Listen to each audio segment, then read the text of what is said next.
The Isaiah Factor Uncensored starts right now.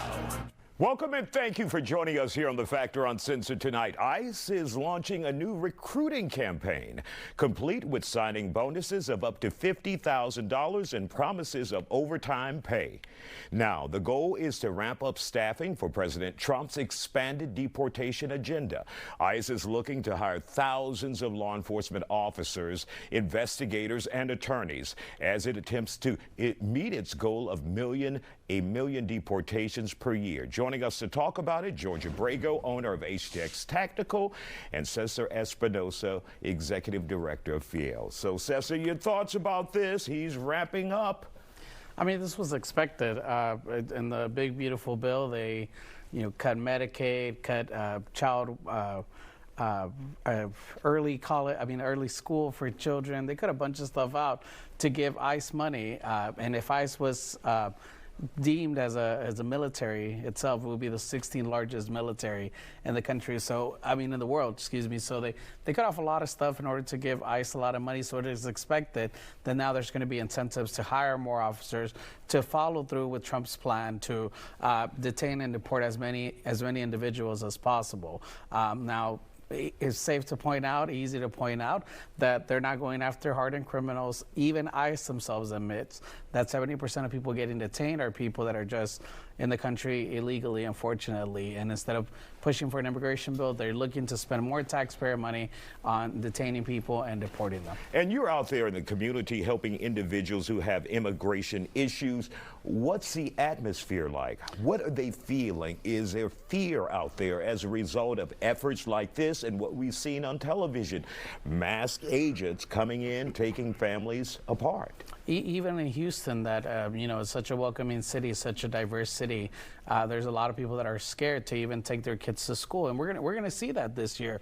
A lot of families are already calling us. They're telling us, they're asking us, is it safe to take my kids to school? Am I gonna get picked up outside of school? And we tell them, absolutely, you should take your kids to school, because if you don't, then there's other issues, right? But at the end of the day, there's so many people in fear. There's so many people that are worried on getting picked up on going to the grocery store or going to work, doing the jobs that we need them to do.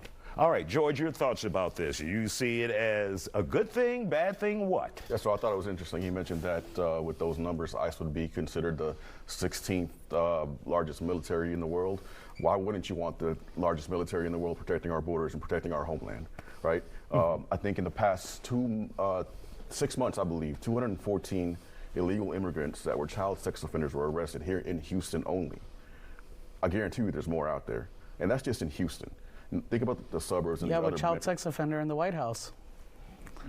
We're talking about. Don't let him throw you off, No, George. just facts. So facts why would you not want to keep these criminals out of our own country? I want to keep them out of our own country, but I'm saying 70% of people, this 214 that you talk about, compared to the thousands of people that are working, sex criminals out there. And there's thousands of people. That's like you saying one white person commits a mass shooting, and statistics show that mostly white young men commit mass shootings with guns that are permitted, that you are a proponent of, right? So, so that means we should cancel all white people. That means every young white man should go to jail. That means we should ban all assault rifles, right? Because that's what you hear in the media. There was a mass shooting That's recently. what we hear, that 214 people, but at the end, okay, well, guns. Should we ban assault rifles? Yes or no? No, not at all. Why? If they're the ones that are, if in every mass shooting there has been a site, we have the right to bear arms. And the First Amendment tells us that people have the right to due process. The Fourth Amendment does that, and yet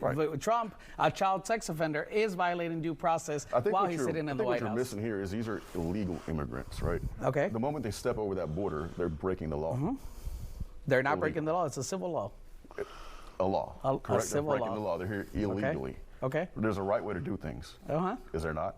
Whenever you go into a restaurant or where you drive down the street, do you ask people for papers, or do you take advantage of it just like the rest of the U.S. economy does? I don't ask anybody for papers.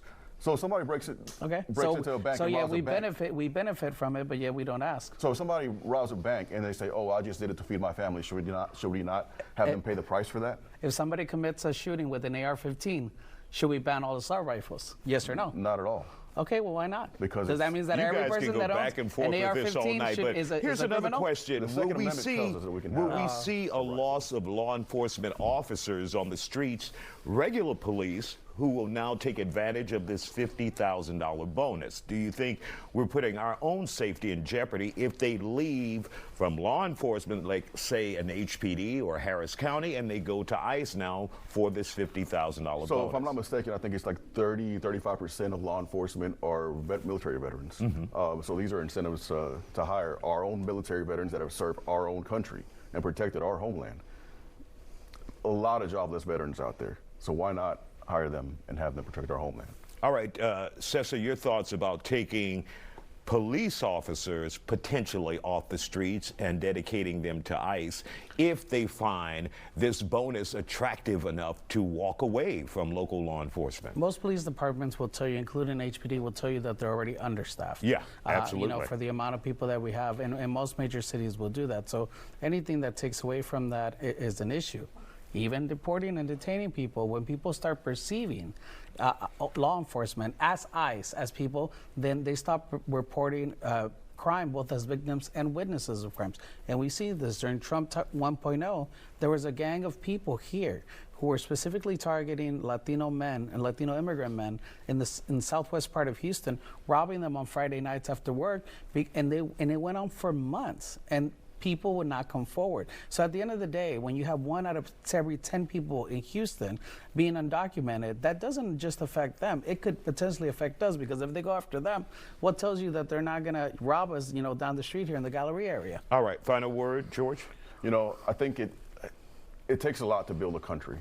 The United States is an amazing country. Built by immigrants. I'm blessed to live here. We're all blessed to live here. And you just don't let anybody in your doors. You have to control that. All right. Thank you guys for joining us here on The Factor Uncensored.